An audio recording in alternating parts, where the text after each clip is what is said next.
यह प्रश्न कुरुक्षेत्र से दीपिका ने पूछा है।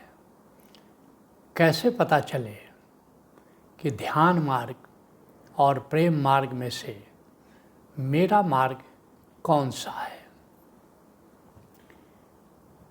सभी का यह प्रश्न हो सकता है। ओशो ने बार बार अपने प्रवचनों में कहा है कि मुख्यतः दो मार्ग हैं, ध्यान मार्ग और प्रेम मार्ग, और हर व्यक्ति को चुनना है कि उसका मार्ग कौन सा है। लेकिन ये नहीं बताया कि उसका चुनाव कैसे हो। शायद ये उत्तर उन्होंने मेरे लिए छोड़ दिया, तो तुमने पूछ ही लिया है तो आओ इस पर चर्चा करेंगे। इसके पहले कि हम जाने इस प्रश्न का उत्तर, ये जानते हैं कि साधना क्या है।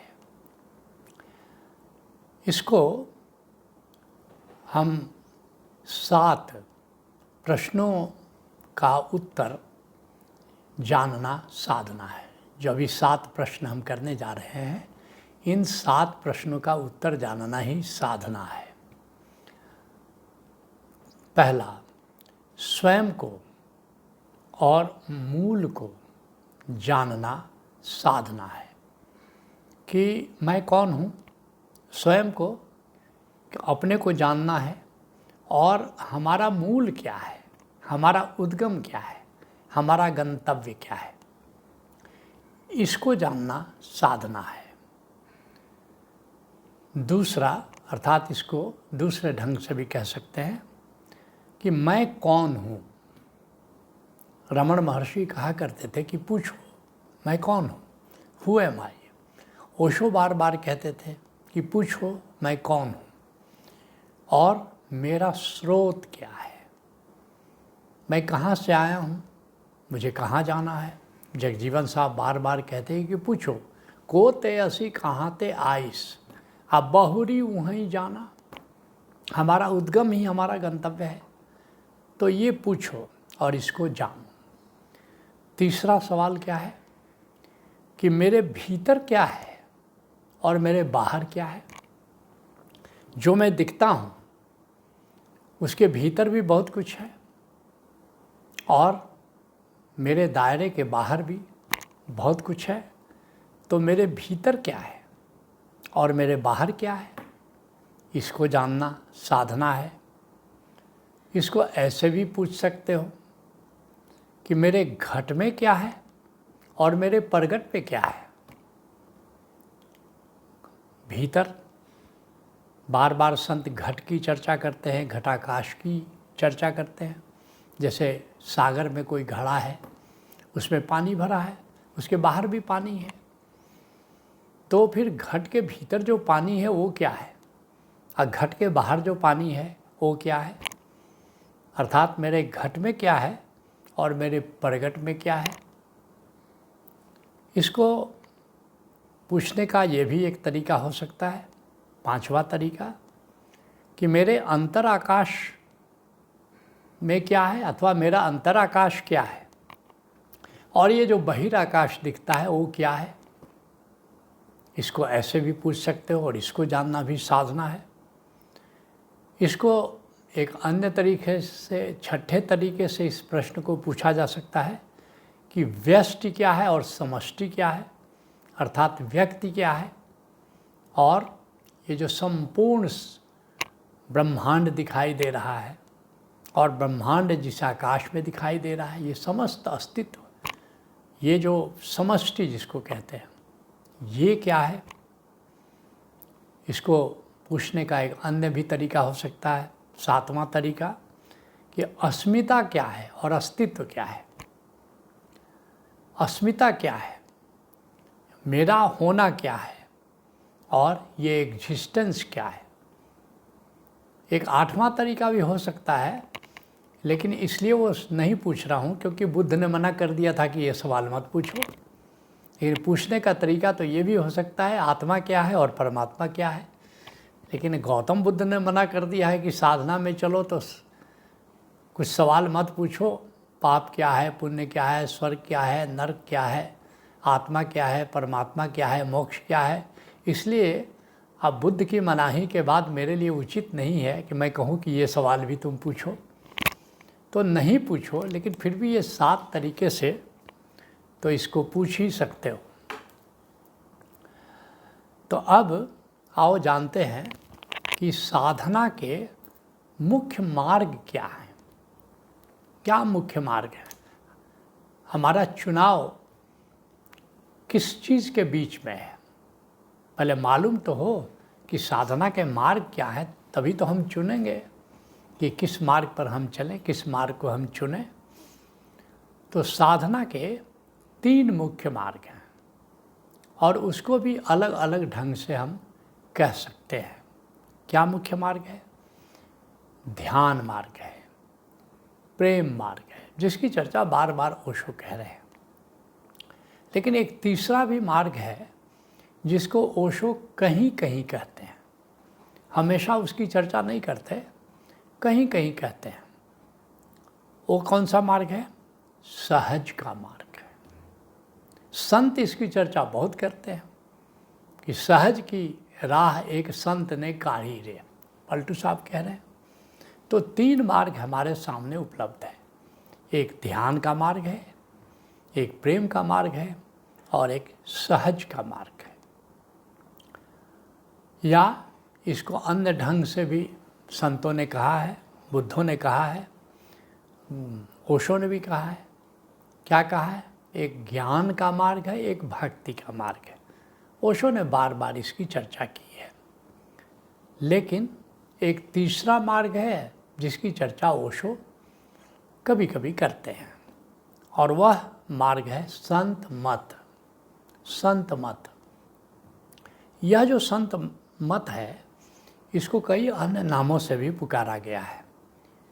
इसको गीता मत भी कहा है, जिसका प्रतिपादन कृष्ण ने किया है गीता में।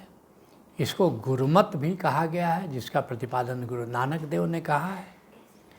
तो इस तरह से, और जो संत मत में तो सभी आ जाते हैं जो भी ओंकार के माध्यम से चले हैं, वह संत मत आ जाता है, वह गीता मत आ जाता है, वह गुरुमत आ जाता है। तो इसको ज्ञान का मार्ग या भक्ति का मार्ग और संत मत का मार्ग ऐसा भी कहा जा सकता है।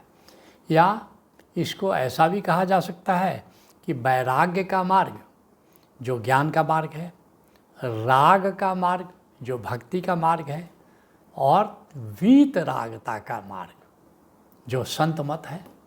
तो चाहे तुम ध्यान, प्रेम और सहज कहो, चाहे तुम ज्ञान, भक्ति और संत मत कहो, चाहे तुम वैराग्य, राग और वीतराग कहो, तो साधना के यही मुख्य 3 मार्ग हैं और इन्हीं तीनों में से हमको चुनना है।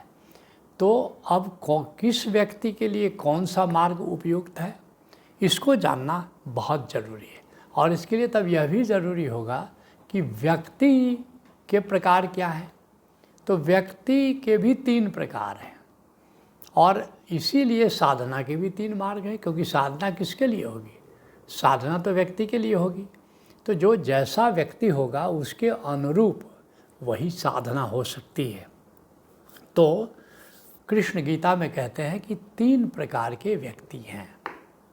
कौन कौन से प्रकार के व्यक्ति हैं? एक तमस है, एक रजस है और एक सत्व है। इसी को कृष्ण कहते हैं तमोगुणी व्यक्तित्व, रजोगुणी व्यक्तित्व और सतोगुणी व्यक्तित्व। यही 3 प्रकार के व्यक्ति होते हैं। और 2 प्रकार जो है, पहला तमोगुणी और रजोगुणी, यह तो हम पैदाइशी से होते हैं। पूरी दुनिया इन 2 प्रकार के ही व्यक्तियों के रूप में जन्म लेती है।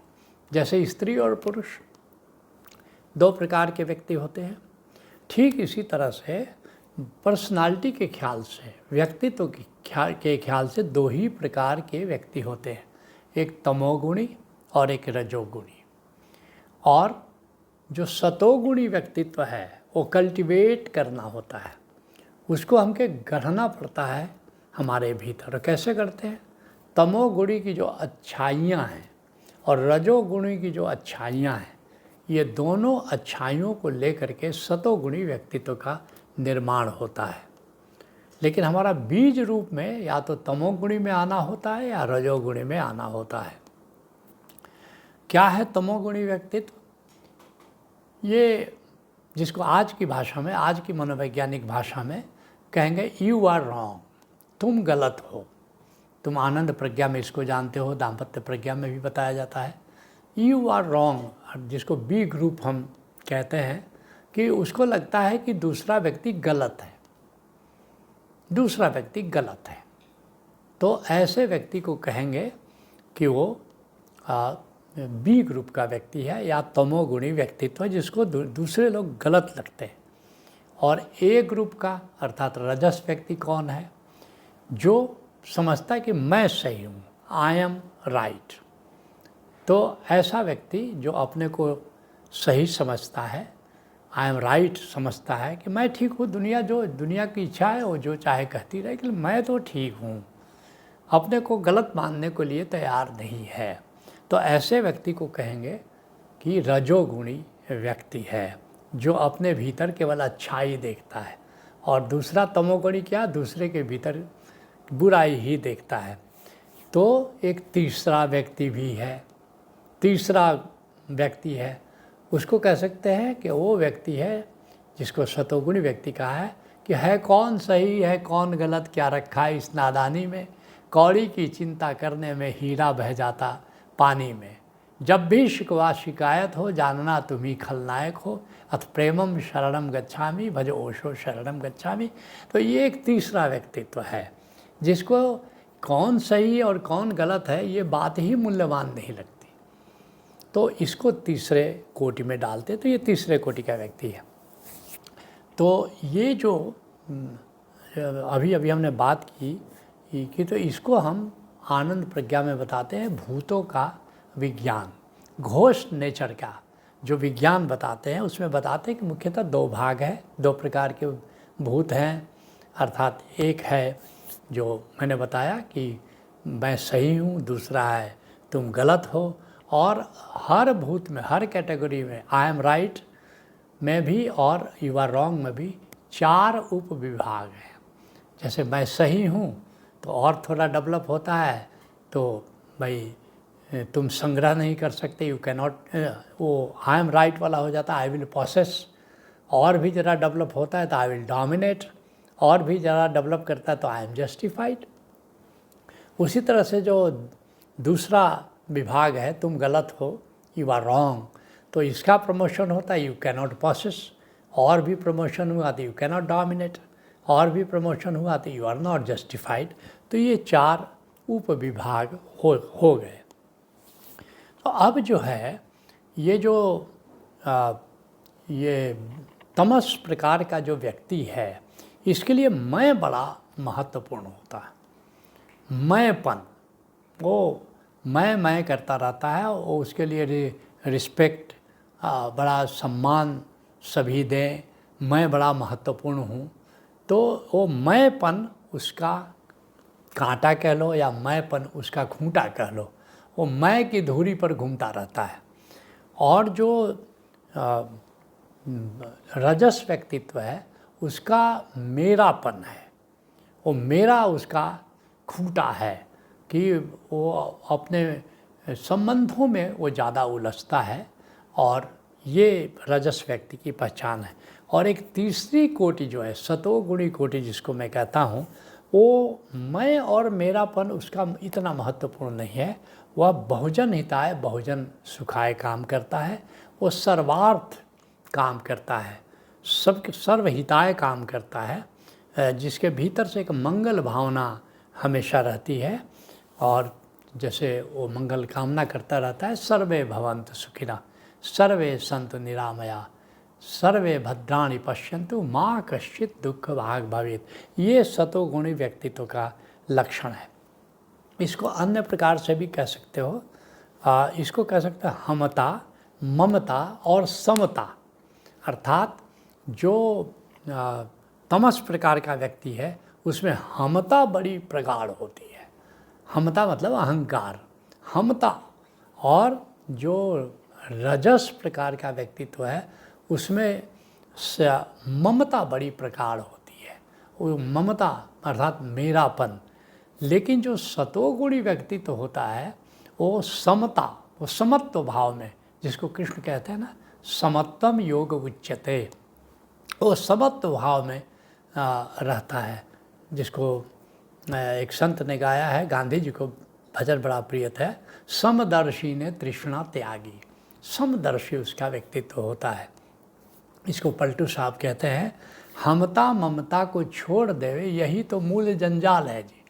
ये जो तमोगुणी और सतोगुण है यही मूल जंजाल है, क्योंकि यही लोग फंस करके रह जाते हैं। तो कहते हैं कि हमता ममता को छोड़ देवे यही तो मूल जंजाल है जी। इसी बात को गुरु तेग बहादुर जी भी कहते हैं कि मान मोह को परिहरे। मान मतलब क्या हुआ? हमता। मोह मतलब क्या हुआ? ममता। तो मान मोह को छोड़ देवे, नहीं कहते हैं मान मोह को परिहरे आ गोविंद के गुण गावे, कह नानक ऐसे कोई प्राणी जीवन मुक्त कहावे। तो ये 3 प्रकार के व्यक्तित्व होते हैं। तो ये जानना ज़रूरी है इसके पहले कि हम साधना का अपना मार्ग चुने, ये जानना जरूरी है कि मेरा व्यक्तित्व कौन सा है। तो अब आओ जानते हैं कि किसका कौन सा मार्ग है।